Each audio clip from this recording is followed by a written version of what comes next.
que Jesús de Nazaret no es lo que te han contado. Para algunos el jinete del caballo blanco representa a Jesús y otros creen que se trata del anticristo. Cierra los ojos, respira profundo y siente como tu luz ancestral se activa. 200 millones de muertos. Pero...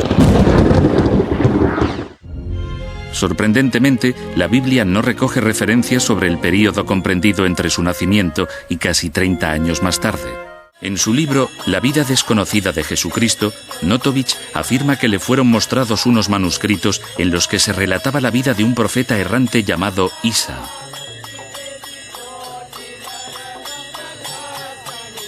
¿Podría ser la imagen revolucionaria judía de la copa una pista sobre el intrigante período de los años perdidos de Jesús? Aunque los evangelios también muestran una cara diferente de Jesús. No creáis que he venido a la tierra a traer paz. No he venido a traer paz, sino espada. ¿Qué tal? Soy tu amigo Lalo Hernández. Hay un punto en la historia de Jesús que resulta profundamente intrigante y que rara vez se analiza con la atención que merece. Sabemos algo de su infancia. Existe un episodio bien documentado en el que, siendo un joven, aparece en el templo dialogando con maestros. Pero después de eso hay un vacío, un silencio absoluto. Jesús desaparece de los registros y no vuelve a aparecer sino hasta alrededor de los 30 años, ya como predicador. Estamos hablando de casi 2 décadas sin información. Y esto no es un detalle menor, es un vacío histórico dentro de una de las figuras más influyentes de toda la humanidad. La postura tradicional, especialmente la de la Iglesia Católica, es clara. Durante ese tiempo Jesús habría vivido en Nazaret, llevado una vida sencilla, probablemente trabajando como carpintero, sin eventos públicos relevantes. Bajo esta visión no hay misterio, solo una vida cotidiana que no fue considerada digna de registro. Sin embargo, esa explicación no ha sido suficiente para todos. A lo largo del tiempo han surgido diversas teorías que intentan llenar ese vacío. Una de las más conocidas propone que Jesús viajó hacia el este, particularmente a la India. En algunos relatos tardíos se le menciona como Isa, un maestro espiritual que habría estudiado tradiciones como el hinduismo y el budismo, y que incluso habría enseñado en esas regiones. Otra línea de pensamiento sugiere una influencia más directa con el budismo, planteando que Jesús pudo haber pasado tiempo en entornos monásticos, absorbiendo enseñanzas espirituales profundas que más tarde se reflejarían en su mensaje. También existen teorías más marginales, como la que lo sitúa en Japón, donde según ciertas leyendas habría vivido años después de su juventud. Sin embargo, estas versiones se encuentran mucho más cerca del ámbito legendario que del histórico. Y aquí es importante hacer una distinción clara. Ninguna de estas teorías cuenta con evidencia sólida aceptada por la historiografía académica. La mayoría se basa en textos tardíos, tradiciones locales o interpretaciones modernas que no pueden verificarse con rigor. Por eso, desde un punto de vista estrictamente histórico, el escenario más aceptado sigue siendo el más sencillo, que Jesús permaneció en su entorno, en una vida discreta hasta el inicio de su vida pública. Pero el misterio permanece, porque aunque no existan pruebas de que viajó, tampoco existen detalles claros de lo que realmente hizo durante esos años. Y ese vacío abre una posibilidad fascinante, no necesariamente para afirmar teorías, sino para cuestionar lo que creemos saber. Al final, los llamados años perdidos de Jesús no solo representan una ausencia de información, sino un espacio donde convergen la fe, la historia y la interpretación. Y quizá la pregunta más importante no es ¿dónde estuvo Jesús?, sino ¿qué haríamos nosotros si algún día esa respuesta apareciera y desafiara todo lo que creemos entender sobre él?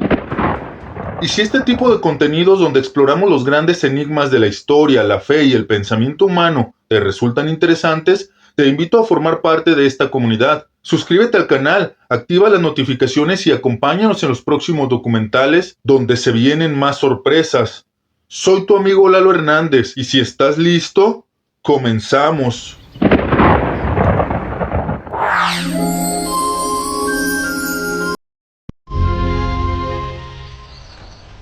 Una mañana de primavera del año 30 de nuestra era, en una lejana provincia del Imperio Romano, Jesús de Nazaret fue crucificado.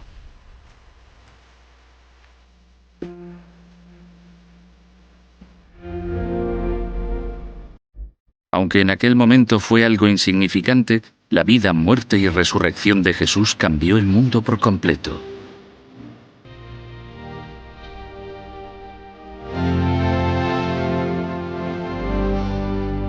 Cuando se estudia la vida de Jesús, hay que enfrentarse a un período de gran vacío. Sorprendentemente, la Biblia no recoge referencias sobre el período comprendido entre su nacimiento y casi 30 años más tarde.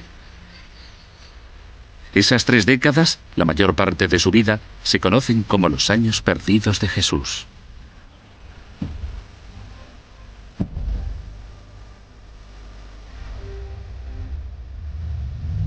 ¿A dónde fue Jesús y qué hizo durante aquellos años perdidos?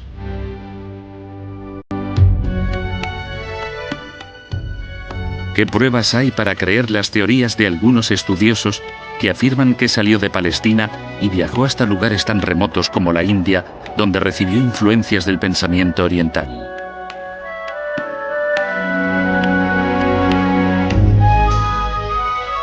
¿Por qué situó el poeta William Blake a Jesús en Inglaterra en el siglo I?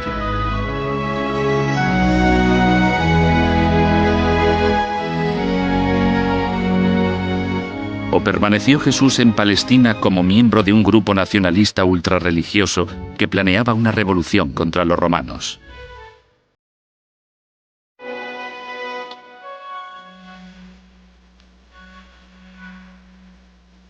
¿Por qué no habla la Biblia de aquellas décadas?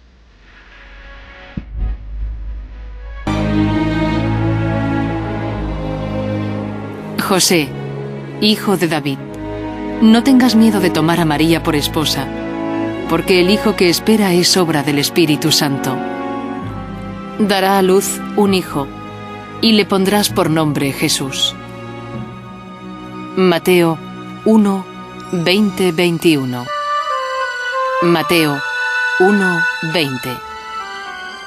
Su historia empezó hace 2000 años en la provincia de Galilea, situada en el extremo oriental del Imperio Romano.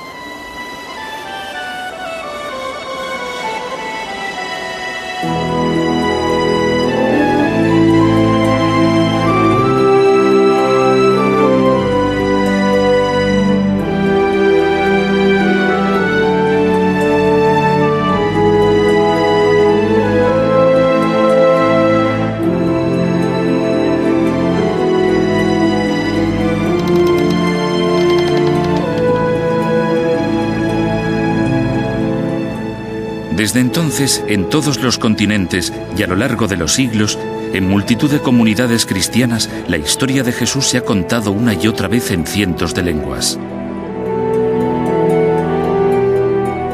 El relato de su nacimiento, sus enseñanzas, los milagros que practicó y su resurrección. Se ha escrito más sobre Jesús que sobre cualquier otra persona en toda la historia. Y aún así, la Biblia no cuenta prácticamente nada del período más largo de su vida. El tiempo transcurrido entre el nacimiento de Jesús y el comienzo de su predicación, unos 30 años, se conoce como los años perdidos.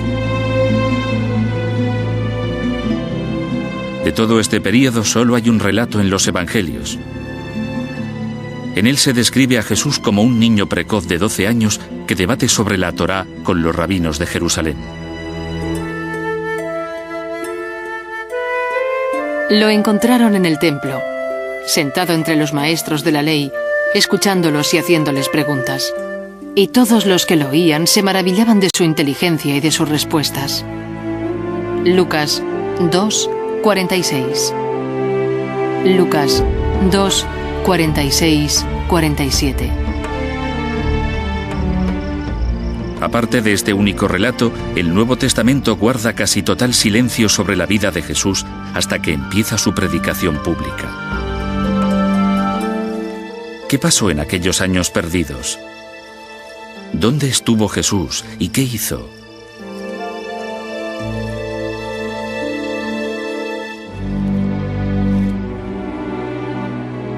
Jesús volvió con ellos a Nazaret, donde siguió creciendo en cuerpo y mente y gozaba del favor de Dios y de los hombres. Lucas 2:51. Lucas 2:51-52. Lo más que podemos decir sobre su juventud es que caminaba solidaria y silenciosamente junto a su pueblo, que seguramente era carpintero y que trabajaba con las manos. Alguien que vivía una vida sencilla en un pueblo de campesinos. Pero incluso esto es una especulación, ya que no se dice nada de ello en el Nuevo Testamento. ¿Por qué nos da la Biblia tan poca información? Casi todo lo que sabemos de Jesús tiene su origen en los 4 evangelios del Nuevo Testamento, los de Mateo, Marcos, Lucas y Juan. Nos puede parecer inconcebible, pero yo creo que los evangelistas eran eso, portadores de buenas nuevas. No eran biógrafos ni historiadores. Lo importante de Jesús era su mensaje espiritual, su sacrificio redentor, no los detalles de su vida personal. Eso es algo que nos interesa a nosotros en la actualidad. Según la mayoría de estudiosos, los evangelios del Nuevo Testamento no son relatos de primera mano, presenciados directamente. Los expertos en la Biblia creen que son la primera recopilación de las diferentes tradiciones orales y de fuentes anteriores, y que fueron escritos entre 40 y 100 años después de la crucifixión de Jesús. El problema de los evangelios y el Jesús histórico es que no se puede estar seguro de que es histórico. Y este debate dura ya más de 250 años. Es una cuestión difícil.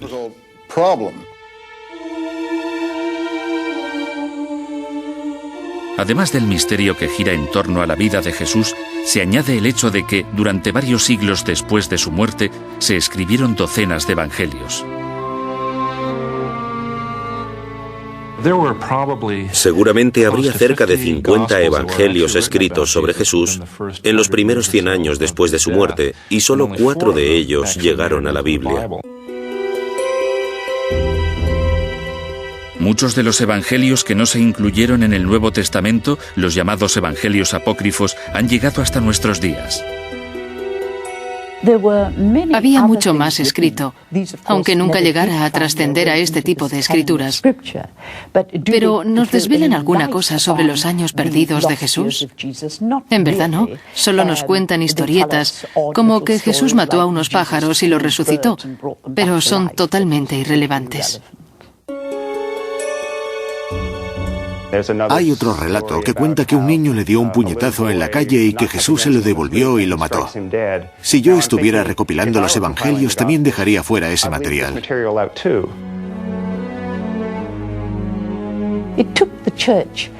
A la Iglesia le llevó unos 500 años fijar la imagen de Jesús.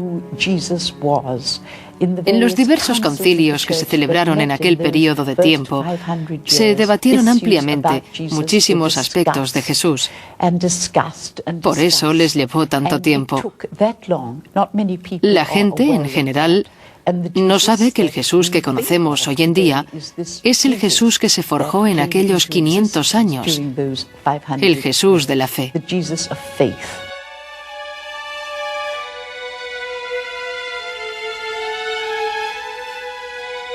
Las fuentes históricas contemporáneas a los evangelios han sobrevivido, pero, sorprendentemente, también guardan un misterioso silencio sobre la vida y la muerte de aquel hombre que cambió el mundo.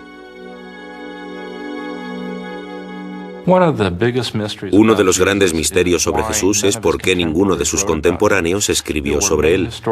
Había muchos historiadores y escritores que vivieron en tiempos de Jesús y que recogieron sucesos de Palestina en aquella época. Aún así, ninguno escribió sobre él.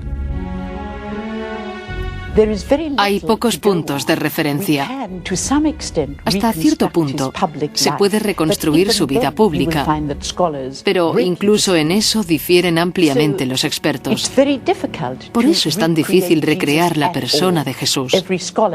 Cada experto parece tener sus propias ideas, Así que cuando se intenta proyectar su vida más allá de los evangelios y se intenta recrear su vida oculta, te encuentras con que no hay manera si no es a través del contexto histórico y de hipótesis de lo que pudo haber hecho.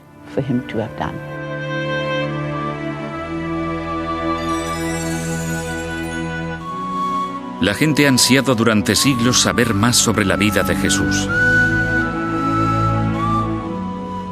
En un intento por completar sus años perdidos, se estudió, se investigó y se plantearon preguntas.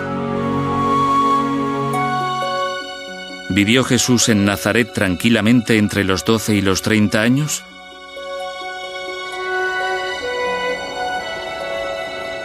¿O puede que en todo ese tiempo Jesús viajara, estudiara y predicara fuera de Palestina?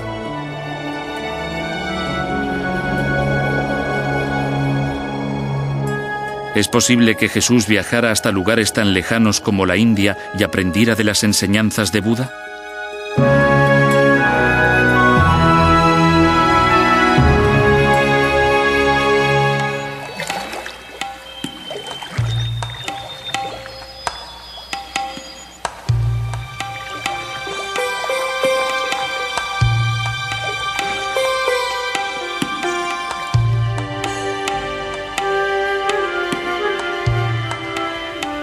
Hace más de 2500 años tuvo lugar un acontecimiento en los frondosos bosques del norte de la India que, como el nacimiento de Jesús, cambiaría la historia de la humanidad.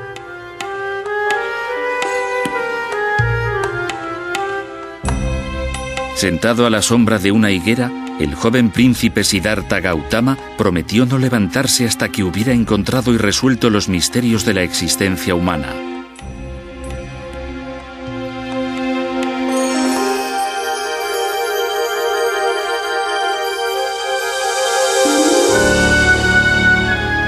Tras una noche de meditación interior, se levantó convertido en Buda, el iluminado.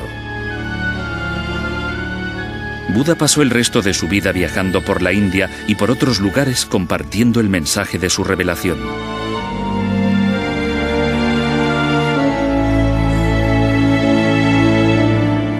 ¿Pudo Jesús haber estado en contacto con las enseñanzas de Buda?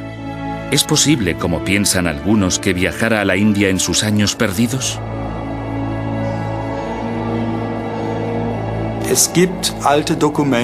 Existen antiguos escritos persas e indios que afirman que Jesús estuvo en la India, aunque no podemos estar totalmente seguros de que fuera. Aún así, la prueba está en sus enseñanzas cuando se comparan con los escritos sagrados del budismo.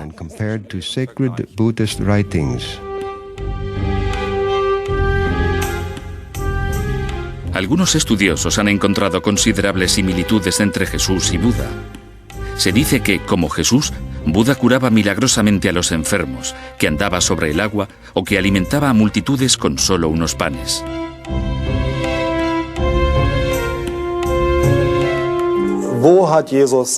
¿De dónde obtuvo Jesús su conocimiento? Nadie lo sabe. Se explica con milagros. ¿De dónde se sacó sus enseñanzas sobre ética? ¿De dónde procedían? ¿Por qué es tan diferente y reacciona de manera tan dispar a la de la gente que lo rodea? Son preguntas sin respuesta.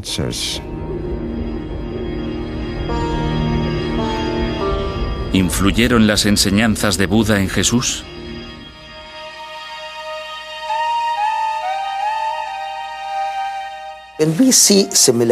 Se pueden ver similitudes básicas como la verdad, la no violencia, el amar al prójimo, ayudar a los pobres y a los oprimidos, la frugalidad y la sencillez en la vida, lejos de la ostentación. Todo esto es igual en el cristianismo enseñado por Jesús y en el budismo enseñado por Buda. Quizá lo dijeran con palabras diferentes, pero la esencia es la misma. El significado y el mensaje son los mismos.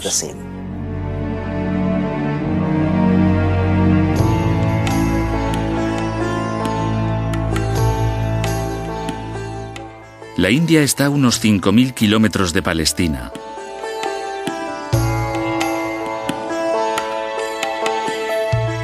¿Cómo pudo Jesús haber hecho un viaje tan largo?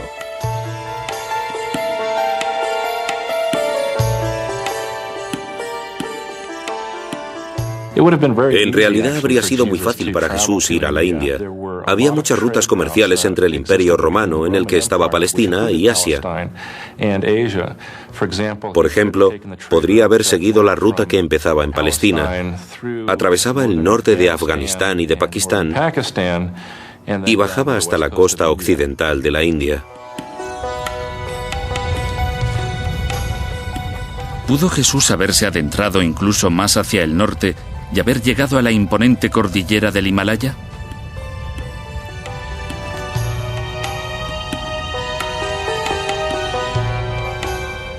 La controvertida historia que narra Nikolai Notovich sugiere que así fue.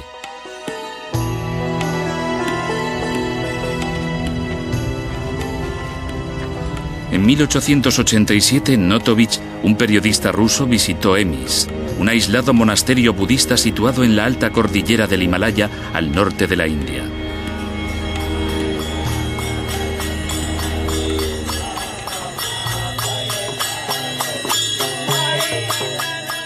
En su libro La vida desconocida de Jesucristo, Notovich afirma que le fueron mostrados unos manuscritos en los que se relataba la vida de un profeta errante llamado Isa.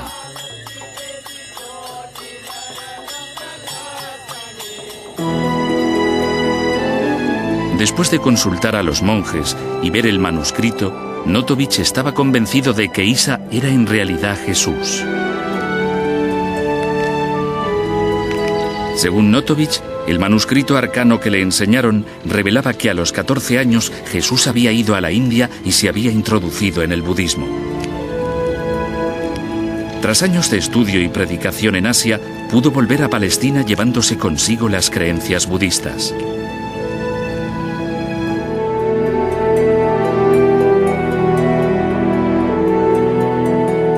Muchos estudiosos cuestionan la veracidad del relato de Notovich, pero él no ha sido la única persona que afirma haber visto esos misteriosos manuscritos.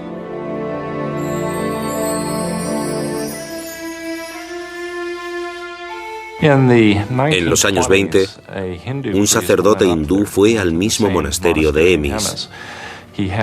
Tradujo algunos pasajes, aunque no todos, y los publicó en un libro.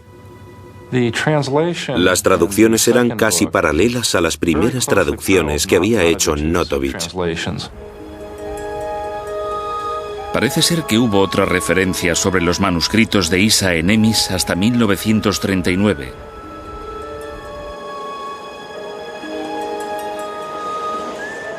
Pero desde aquel momento, el paradero de estos ha estado envuelto en un halo de misterio. Las leyendas siguen vivas y van creciendo conforme se van publicando libros y artículos, a menudo controvertidos, sobre los años perdidos de Jesús.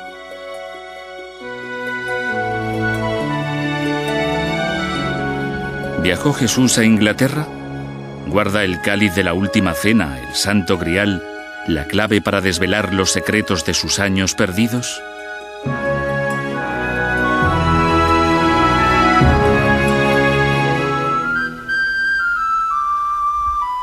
Glastonbury, Inglaterra.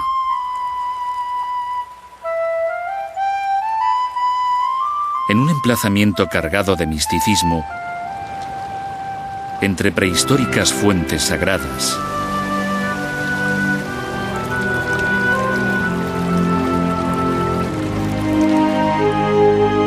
y dominada por una montaña sagrada, Glastonbury parece ser un lugar adecuado para buscar leyendas sobre los años perdidos de Jesús.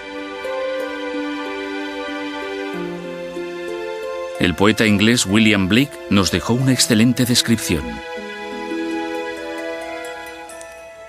Caminaron aquellos pies por la Inglaterra de las verdes colinas. ¿Fue el Cordero de Dios visto en aquellas dehesas divinas? William Blake Milton, un poema en 2 libros, 1804.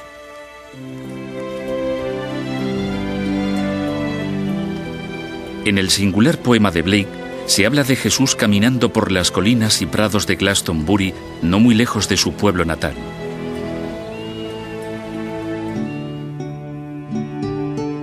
La leyenda de Glastonbury culmina en el año 63 con José de Arimatea, un discípulo de Jesús que fundó la primera iglesia cristiana de Gran Bretaña. Según dicha leyenda, José de Arimatea es el nexo para situar a Jesús aquí.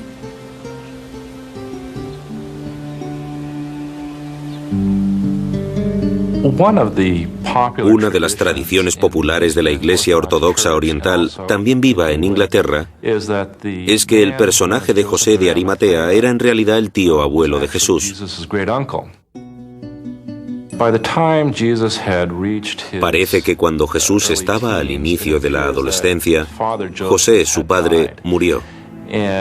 Y su tío abuelo, José de Arimatea, se ocupó de él. Los evangelios describen a José de Arimatea como un hombre rico y pío. Las leyendas de Glastonbury añaden además que hacía negocios comerciales entre Palestina y la antigua Inglaterra. Inglaterra estaba en la red comercial de aquel momento. Tenía estaño, que era un material muy valorado, y José comerciaba con dicha materia. Por eso era tan rico y tenía tantas influencias. En algunas de las primeras versiones de los evangelios en latín se describía a José de Arimatea como un decurión, un título que otorgaba Roma a los oficiales de minería. Si Jesús era sobrino de José de Arimatea, ¿pudo haber ido con su tío a Inglaterra?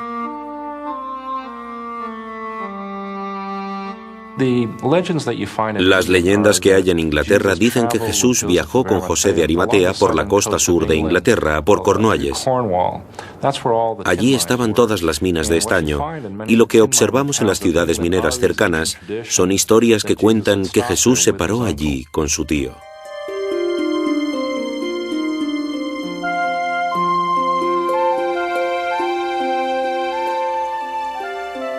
La población que vivía en la zona en la época de Jesús era druida. Y puede que fuera especialmente receptiva a las enseñanzas de Jesús, ya que su religión misteriosamente tenía ciertos parecidos con el cristianismo. En la época en que vivió Jesús, la religión predominante en Inglaterra era el druidismo. Los druidas creían en un futuro Mesías y, de hecho, según algunos historiadores, utilizaban la palabra Jesús para referirse a él. Y tenían los conceptos de cuerpo y alma, así como muchos otros que se reflejaron posteriormente en el cristianismo.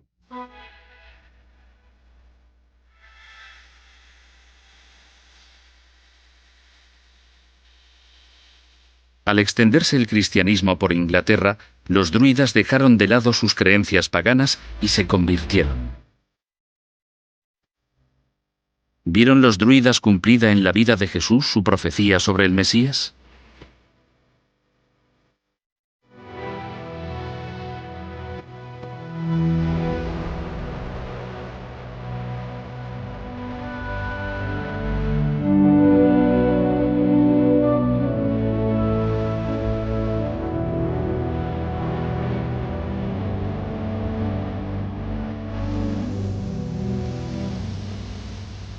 Tan enigmático como resulta el relato sobre el viaje a Inglaterra de Jesús y José de Arimatea, para muchos estudiosos de la Biblia, José sigue planteando algunas dudas.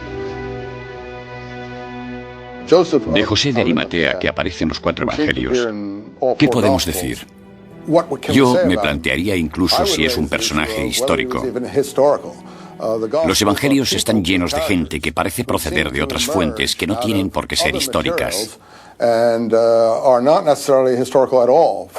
Por ejemplo, no hay constancia de que exista un lugar llamado Arimatea. Si se duda de la existencia de José de Arimatea, ¿cómo es que la leyenda sigue viva?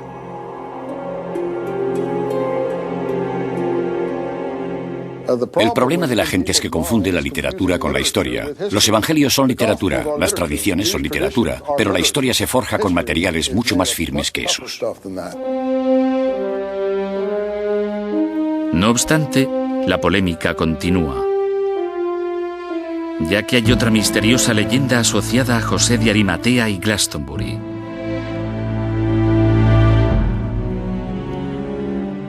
Se trata de la historia del Santo Grial, el cáliz sagrado del que Jesús bebió en la última cena.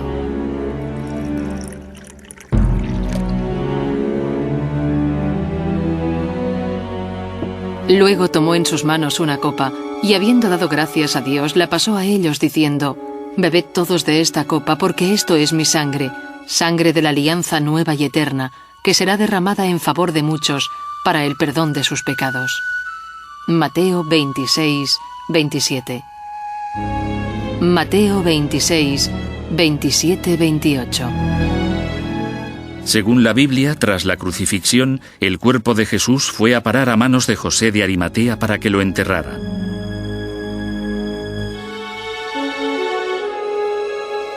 La leyenda de Glastonbury cuenta que José hizo un último viaje a Inglaterra para predicar el Evangelio, y que con él se llevó el cáliz de la última cena. Se dice que José enterró la copa en algún lugar de Glastonbury.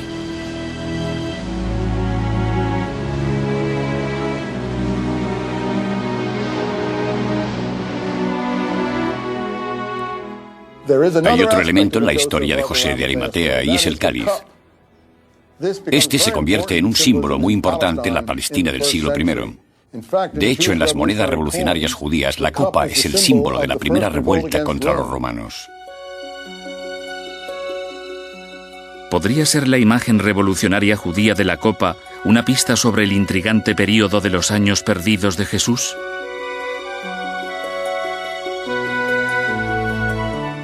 ¿Pasó Jesús sus años perdidos en el desierto con una secta apocalíptica de fanáticos religiosos?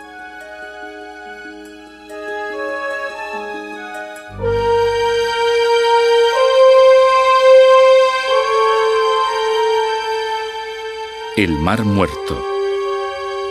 25 kilómetros al este de Jerusalén y a más de 400 metros bajo el nivel del mar, el lugar más bajo de la tierra.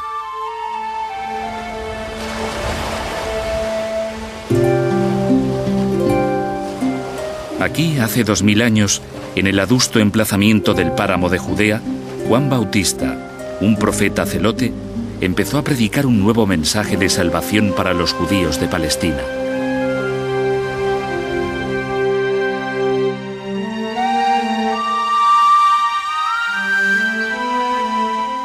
Sucedió que Juan Bautista se presentó en el desierto bautizando a la gente. Les decía que debían convertirse a Dios y ser bautizados para que Dios les perdonase sus pecados. De toda la región de Judea y de la ciudad de Jerusalén salían a oírlo. Confesaban sus pecados y Juan los bautizaba en el río Jordán. Marcos 1, 4.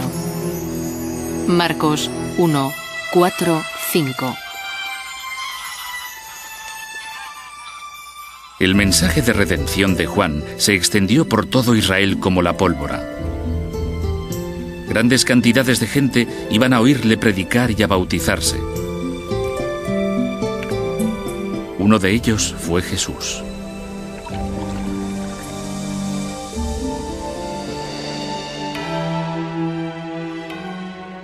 Por aquellos días, Jesús llegó a Nazaret, en la región de Galilea, y Juan lo bautizó en el Jordán.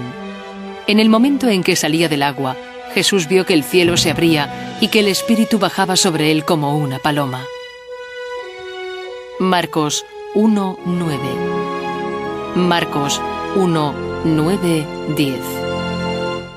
Todas las fuentes se unen en el punto en que Jesús aparece entre los seguidores de Juan Bautista.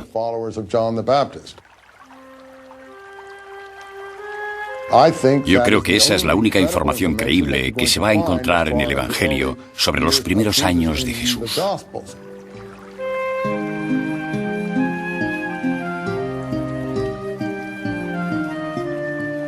¿Cuál fue el origen del excepcional concepto del bautismo?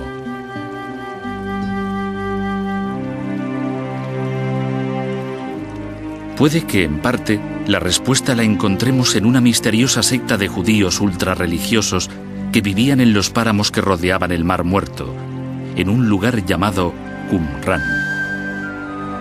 Eran los esenios. Muchos estudiosos han sugerido que Juan Bautista y Jesús pudieron haber pertenecido en algún momento a aquella comunidad. Él no formaba parte del poder establecido, no formaba parte de la aristocracia del templo, y es probable que tuviera algún tipo de contacto con el movimiento esenio de Qumran, quizá a través de Juan Bautista.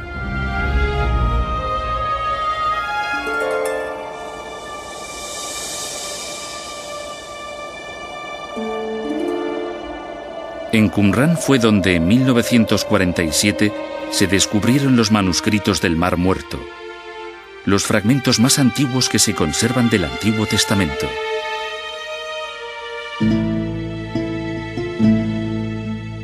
Entre aquellas escrituras sagradas se encontraron documentos que describían la comunidad esenia que vivía en Qumran. Los expertos piensan que allí se practicaba una especie de bautismo.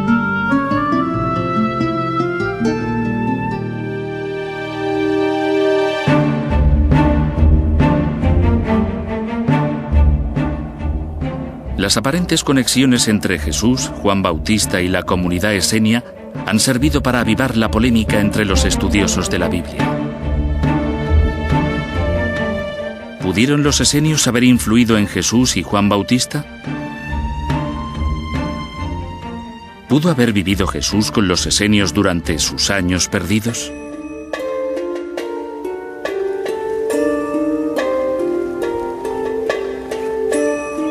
Los expertos han descubierto otros paralelismos sorprendentes entre Jesús y los esenios.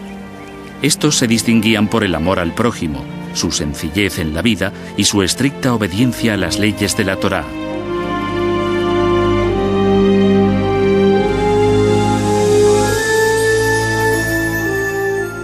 Ellos mismos se llamaban hijos de la luz.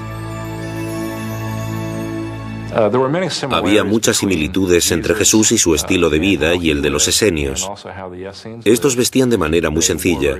Los bienes que tenían eran comunes y se los repartían según sus necesidades. Apenas tenían bienes materiales.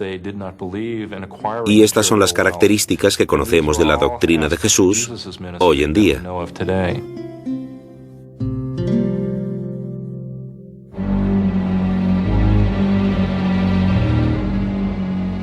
Sin embargo, también había un lado oscuro y fatalista en la doctrina de los esenios.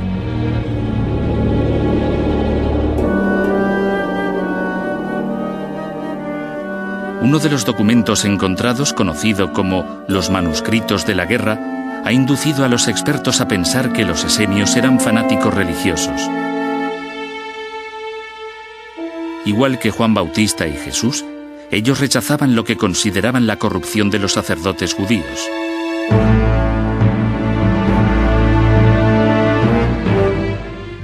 Además, estaban preparados para luchar hasta la muerte contra la ocupación de Tierra Santa por parte de los idólatras romanos.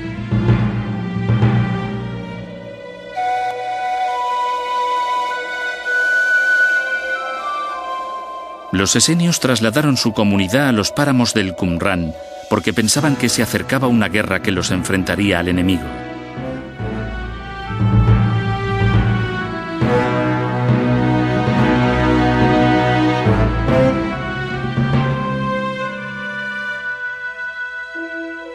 El líder esenio de aquel conflicto sería el Mesías descrito en los manuscritos de la guerra como el maestro de la justicia.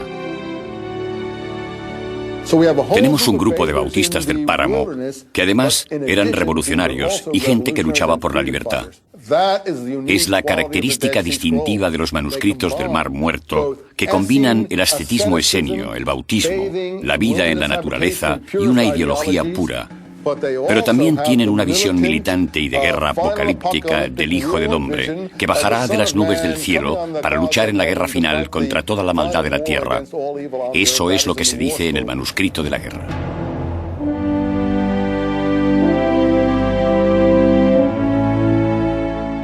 Según algunas traducciones de los manuscritos, el maestro de la justicia podría ser el Mesías.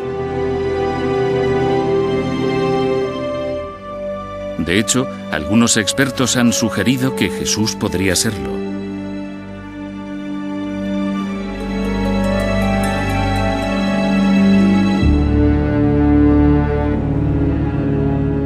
Sin embargo, otros destacan algunas contradicciones que suponen implicaciones de importancia. Aunque Jesús se considerara de alguna manera el Mesías, no podía aceptar la concepción que se tenía del Mesías porque sería antiético y entraría en contradicción con todo lo que defendía, ya que esa concepción era la de un héroe guerrero de la casa de David, que llegaría y acabaría con los enemigos de Israel, y eso era a lo que se oponía a Jesús. Aparte de ser conocido como el príncipe de la paz y de la salvación, ¿hubo otros aspectos de Jesús no recogidos en el Nuevo Testamento? Durante sus años perdidos, la gente que escuchaba sus predicaciones luchaba contra los romanos. Pero probablemente su lucha se basara en algo más importante, en la concepción religiosa de un solo Dios.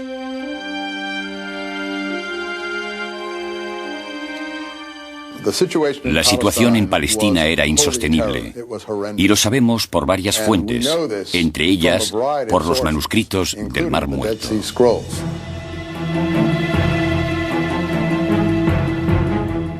Contra aquella escalada de opresión violenta predicaba Jesús.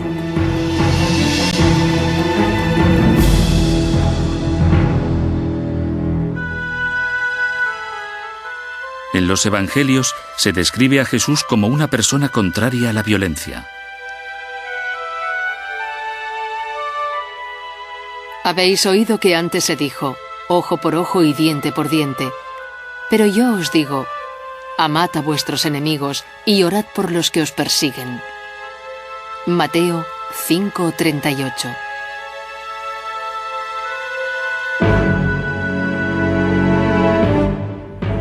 Aunque los Evangelios también muestran una cara diferente de Jesús.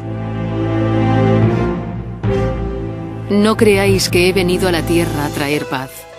No he venido a traer paz, sino espada. Mateo 10:34.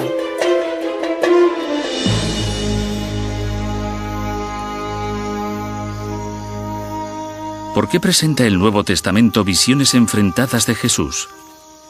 Algunos expertos hacen hincapié en determinados pasajes de los Evangelios que, según su opinión, contienen pistas ocultas sobre la verdadera naturaleza de la misión de Jesús entre los judíos.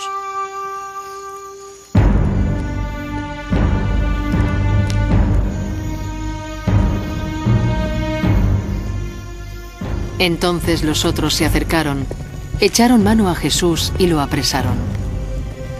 En esto, uno de los que estaba con Jesús sacó una espada y cortó una oreja al criado del sumo sacerdote. Mateo 26:50. Si nos fijamos en los Evangelios, algunos de los seguidores de Jesús llevan espadas, y cuando le preguntan ¿cogemos una espada?, él le responde «coged dos». Así que está claro que algunos de los seguidores de Jesús eran gente de puñal y espada, y a uno de los suyos lo llaman celote. En aquella época había un grupo de gente a los que se llamaba celotes, y de hecho Jesús tenía uno de ellos entre sus apóstoles. Era un grupo que se había formado algunos años antes de nuestra era y cuyo objetivo era expulsar de allí a los romanos.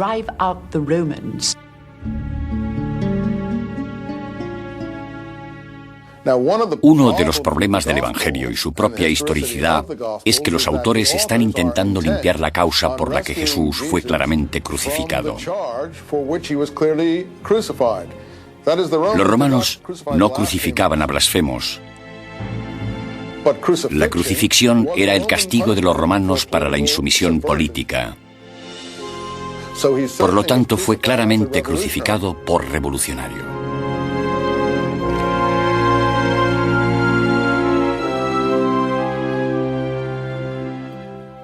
Aún así, no todo el mundo tiene el mismo punto de vista. Hay muchos expertos que no consideran que Jesús fuese un nacionalista.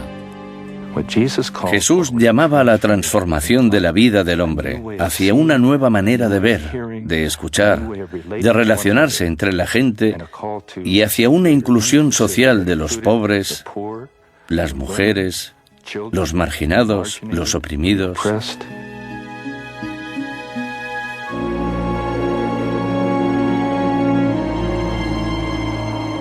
Si Jesús estuvo implicado en una revolución, puede que eso explique el vacío que existe en ese periodo de su vida. Si Jesús era uno de aquellos revolucionarios casi ascetas, vegetarianos que vivían en aquellos páramos, es obvio que su carácter revolucionario no podía trascender a los evangelios tal y como los tenemos, ya que habría sido imposible difundirlos en un mundo de orientación romana.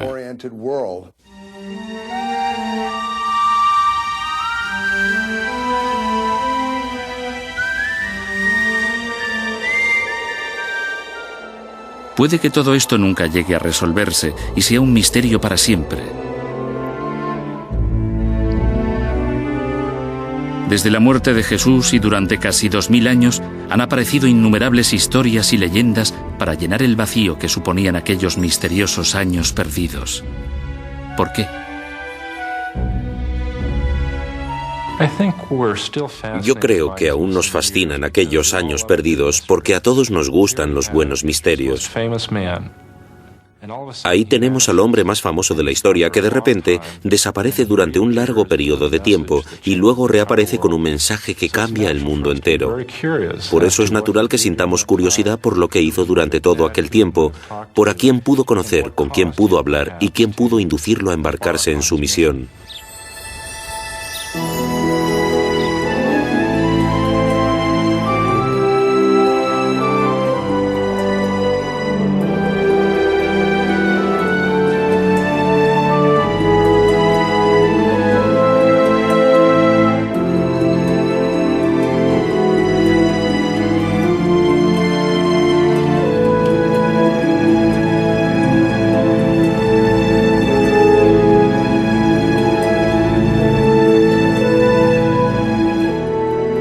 El misterio de los años perdidos de Jesús sea un capítulo secreto que se supone que nunca tendríamos que llegar a leer.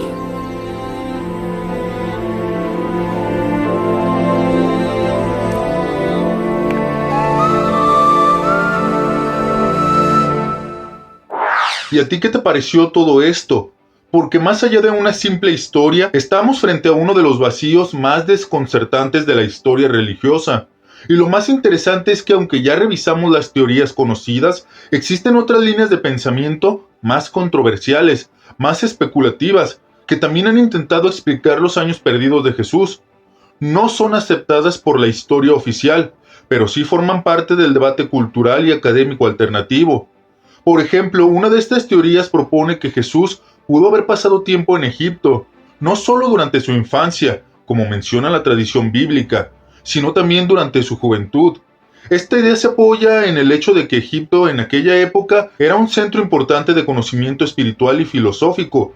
Algunos autores sugieren que ahí pudo haber tenido contacto con corrientes del hermetismo o tradiciones místicas que hablan de transformación interior, vida después de la muerte y conocimiento oculto.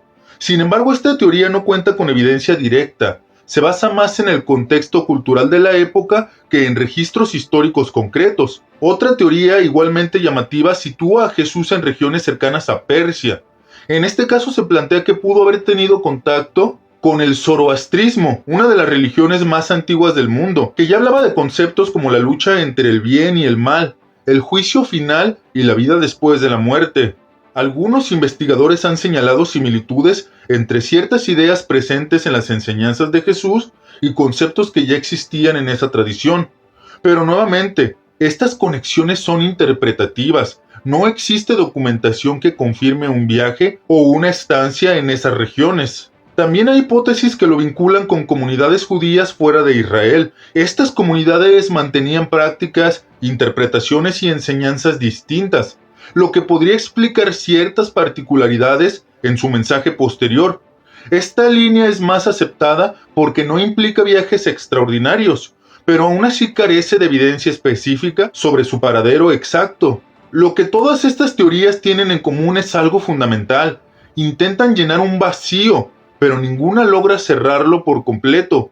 Y eso nos lleva al punto central de este documental. No sabemos con certeza dónde estuvo Jesús durante esos años. No hay pruebas concluyentes que respalden las versiones más extraordinarias, pero tampoco existe un relato detallado que explique su vida en ese periodo. Por eso el misterio sigue abierto. Y ahora la pregunta es para ti. ¿Ya conocías estas teorías? ¿Crees que hay algo más detrás de los años perdidos de Jesús? ¿O consideras que la explicación más simple sigue siendo la más probable?